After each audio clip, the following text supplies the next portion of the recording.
இல்ல ஒரு விஷயம் என்னன்னா, நிறைய யூகங்களுக்கு கண்டிப்பாக நாங்கள் பதில் சொல்ல விரும்பவில்லை.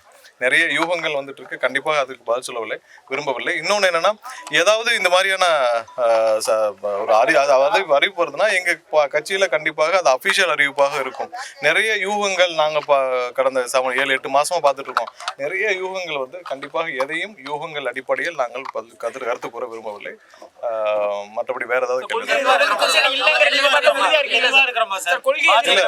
நான் திரும்பவும் சொல்லிட்டேன், எந்த யூகத்தின் அடிப்படையில் கேட்கப்படும் வர யூகங்களுக்கும் நிறைய வர்ற கதைகளுக்கும் யூடியூப்ல வர நிறைய செய்திகளின் அடிப்படையில் எந்த கருத்துக்கும் நாங்கள் பதில் சொல்ல விரும்பவில்லை. ஏன்னா தினமும் ஒவ்வொரு யூடியூப்ல ஒன்று வருது, ஒவ்வொரு கருத்துக்கள் வருது, நிறைய யூகங்கள் வருது, இதெல்லாம் பதில் சொல்லிட்டு இருந்தா இருக்காது. அடுத்ததான் இந்த சிபிஐ பத்தி கேட்டிருந்தீங்க. கடந்த வாரம் எங்களுடைய தலைவருக்கு சிபிஐ சம்மன் வழங்கப்பட்டுச்சு. ஸோ அந்த சம்மனுக்கு வந்து கண்டிப்பாக எங்களுக்கு நிறைய பணிகள் எல்லாம் காரணத்தினால, தலைவருக்கு இருந்த காரணத்தினால நாங்கள் வந்து வேறொரு தேதியும் சென்னைக்கும் மாற்றி கேட்டிருந்தோம். ஸோ சென்னைக்கும் வேணும்னு சொல்லிட்டு, ஏன்னா ஆல்ரெடி 2 சம்மனுக்கு எங்களுடைய தலைவர் டெல்லியில் ஆஜராகி அவங்களுக்கு தேவையான அனைத்து விளக்கங்களும் கொடுக்கப்பட்டுச்சு. ஸோ திரும்பவும் இந்த தடவை வந்து சென்னைக்கு மாற்றியும் வேறொரு தேதியும் கேட்டிருந்தோம். வர 15ஆம் தேதிக்கு திரும்பவும் சம்மன் கொடுக்கப்பட்டுள்ளது, வர 15ஆம் தேதிக்கு. ஸோ அது அந்த தேதியின் உட்பட நாங்கள் சீக்கிரம் என்ன முடிவு பண்ணிட்டு நாங்கள் சொல்லுவோம். வர 15ஆம் தேதிக்கு சற்று முன் இன்னைக்கு காலையில் தான் வந்துச்சு. அவங்க வேற தேதி நாங்கள் கேட்டிருந்தனால மாற்றி அனுப்பிச்சிருக்காங்க. நாங்கள் செக் பண்ணிட்டு அதுக்கு எப்படின்னு சொல்லுவோம்.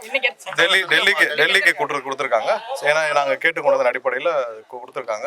வேற தேதி அவங்க கொடுத்துருக்காங்க. ஸோ அந்த தேதி என்னன்னு சொல்லிட்டு நாங்கள் பேசிட்டு முடிவு பண்ணி சொல்லுவோம். காங்கிரஸ் மேல பொறுப்பான தொடர்ந்து அவங்களோட தாவேக்கோட பேச்சுவார்த்தை நடத்துறாங்க சொல்றாங்க.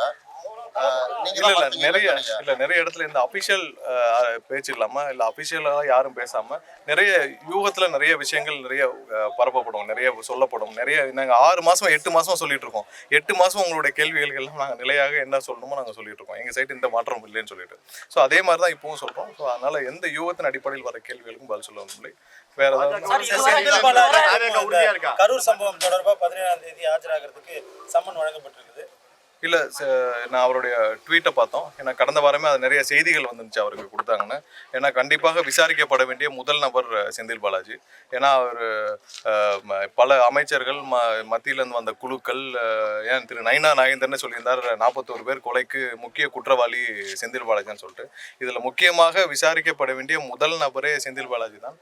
அவர் கண்டிப்பாக அங்கே நடக்க வேண்டிய விசாரணை, அவருக்கான விசாரணை நல்லபடியாக நடக்க வேண்டும். ஏன்னா இது இப்போ எல்லாருடைய கருத்து எல்லாரும் சொல்லிட்டு இருக்க ஒரே விஷயம், ஒரு உள்துறை அமைச்சரை வச்சுட்டு திரு நயினா நாகேந்திரனே சொல்லியிருக்கிறார் 41 பேர் மரணத்திற்கு அந்த கொலைக்கு காரணம் செந்தில் பாலாஜி தானே. ஆனால் செந்தில் பாலாஜி தான் இதில் விசாரிக்கப்பட வேண்டிய முதல் நபர்.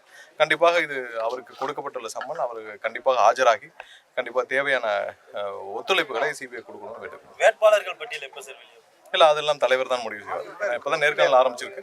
ஒவ்வொரு விருப்ப மனுக்கள் அடிப்படையில் எங்களுடைய தலைவர் ஒவ்வொருத்தரையும் சூஸ் பண்ணி இப்போ நேர்காணல் நடத்திட்டு வராங்க. ஸோ அடுத்தடுத்த கட்டத்தில் முடிஞ்ச பிறகு எங்களுடைய தலைவர் தான் முடிவு செய்து பட்டியலை என்று வெளியிடணும்.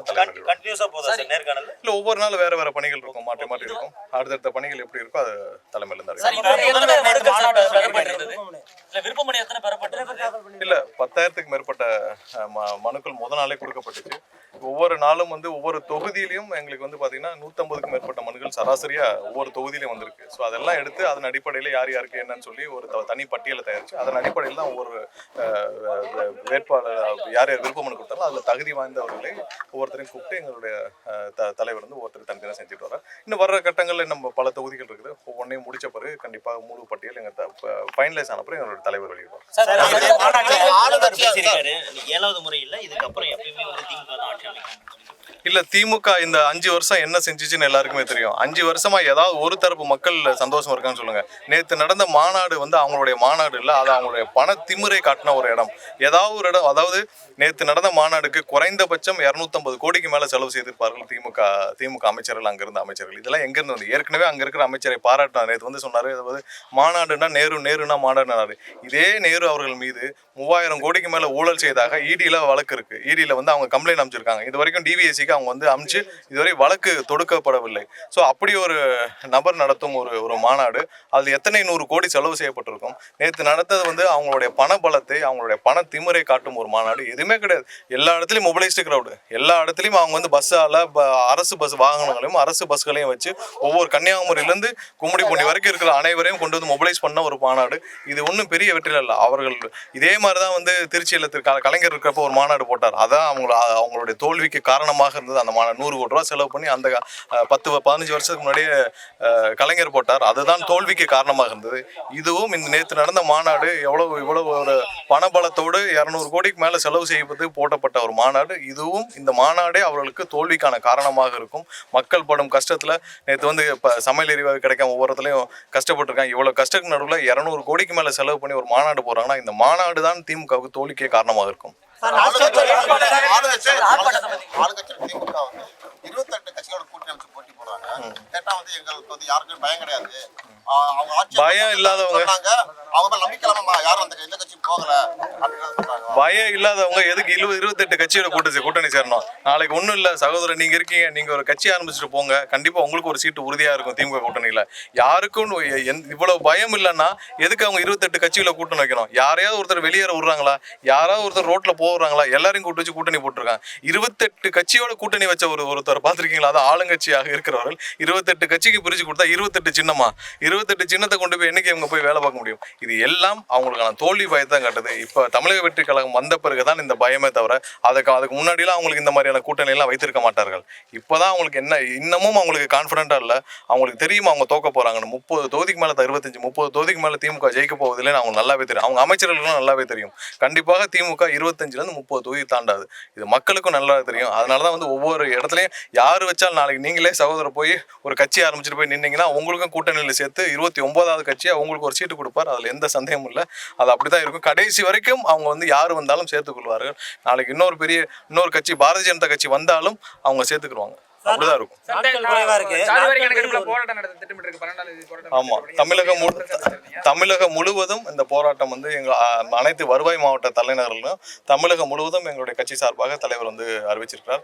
ஒவ்வொரு ரெவன்யூ டிஸ்ட்ரிக்ட்லயும் வருவாய் மாவட்டத்திலையும் தலைநகரங்களையும் போராட்டம் எங்களுக்கு கட்சி சார்பாக நடைபெறும். ஏன்னா தமிழக இந்த அரசோடைய 5 வருஷத்துடைய ஊழல் ஆட்சி, இவங்க எவ்வளவு தூரம் மக்கள் கஷ்டப்பட்டு இருக்காங்க. ஒவ்வொரு இடத்துல ஏதாவது ஊழல் இல்லாத ஒரு இடம் சொல்லுங்க. எல்லா இடத்துலையும் எல்லா துறைகளிலும் அனைத்து துறையிலும் அரசு துறைகளிலும் புறையோடி கிடக்குது. ஸோ இது எல்லாத்தையும் கண்டிச்சு ஜாதி வாரி கணக்கெடுப்பு நடத்த கோரியும். ஏன்னா மற்ற மாநிலங்கள்லாம் முடிச்சுட்டாங்க, பெரும்பாலான மாநிலங்கள் முடிச்சுட்டாங்க. இவர்கள் இன்னமும் தமிழக மக்களை ஏமாற்றி கொண்டிருக்கிறார்கள். இது அனைத்து கோரிக்கைகளையும் சேர்த்து வருகிற 12ஆம் தேதி வந்து ஆர்ப்பாட்டம் நடைபெற உள்ளது. ஒவ்வொரு கட்டத்திலையும் அடுத்தடுத்த கட்சி நிகழ்ச்சிகள், ஏன்னா தேர்தலுக்கு தயாரிப்பு பணிகளும் இருக்கு. விரைவாக அடுத்தடுத்த நிகழ்ச்சிக்கு கொடுத்து அறிவிக்கலாம்.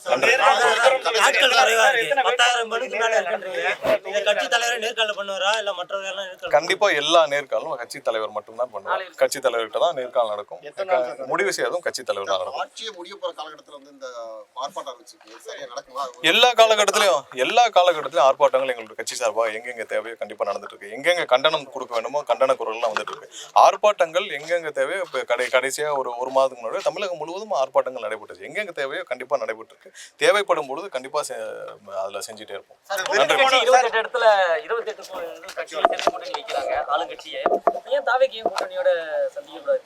அதாவது இல்ல அப்படி இல்ல, யாரு கூட கூட்டணி சேர முடியும்னு ஒண்ணு இருக்குல்ல. எல்லாரு கூட கூட்டணி சேருவாங்க. ஒரு மாசத்துக்கு முன்னாடி வரைக்கும் இவங்க சகோதரி பிரேமலதா அவர்கள் இந்த திமுக அரசு எவ்வளவு கேவலமா பேசினாங்க. அடுத்த நாளே வந்து சேர்றாங்க. இது பேர் கூட்டணியா? இதெல்லாம் வந்து கூட்டணின்னா இதுல என்ன மக்களுக்கு பயன் இருக்க போகுது? இது அவங்களுக்கான அதிகார பகிர்வை தவிர்த்து இது எதுவும் கூட்டணி மக்களுக்கு நல்லது செய்யற கூட்டணி கிடையாது. இது திரு வைகோ அவர்கள் இருக்காரு. வைகோ கட்சி ஆரம்பிச்சதே திரு ஸ்டாலின் அவர்களே ஆட்சியிலிருந்து தூக்கணும், அவர் கட்சியிலிருந்து தூக்கணும், ஸ்டாலின் அவர்களை எதிர்த்து தான் அவர் வந்து கட்சி ஆரம்பிச்சாரு. அவர் இன்னைக்கு கூட்டணி சேர்ந்தா மக்கள் ஏற்றுப்பாங்களா? இதெல்லாம் ஒரு கூட்டணியா? இதெல்லாம் அவர்களுக்கு தேவையான பணமோ அதிகாரமோ என்னென்ன வேணுமோ அவங்க குடும்பத்துக்குள்ள இருக்கிற சொத்து பிரச்சனைகளுக்கு, அவங்க குடும்பத்துக்குள்ள சொத்துக்களை காப்பாற்றுவதற்கு ஒரு கூட்டணி சேர்ந்தாங்கன்னா இவங்கெல்லாம் மக்களுக்கு நல்லது செய்யறதுக்கா? மக்கள் ஒருபோதும் இப்படி ஒரு கூட்டணியா, இப்படி ஒரு 28 கட்சியா, 28 கட்சி பேரை சொல்லுங்க. 2 கட்சி பேரை தவிர யாருக்கும் தெரியாது. 28 கட்சியில் இருக்கிற தொண்டர்களும் இது விரும்பவில்லை. ஏன்னா தேமுதிக இருக்கிற தொண்டர்களுக்கு விரும்புறாங்க. விரும்புறாங்களா திமுக வைக்கணும், இல்ல காங்கிரஸ் இருக்க தொண்டர்கள் விரும்புறாங்களா திமுக வைக்கணும்னு? எந்த தொண்டர்களும் திமுக கூட்டணி யாரும் விரும்பவில்லை. என்ன தலைவர்கள் அவங்களுக்கான செட்டில்மெண்ட்ல இருக்கலாம், தொண்டர்கள் யாரும் விரும்பவில்லை, மக்களும் விரும்பவில்லை. 28 பேர் நான் 50 பேர் கூட வச்சுக்கிட்டோம், 50 சின்னத்தை வச்சுக்கிட்டோம், எலெக்ஷன் அன்னைக்கு தெரியும் மக்கள் யாருக்கு ஓட்டு போறாங்க. செயலாளர் எங்க சார் நிக்கிறீங்க? தலைவர் சொல்லுவார்.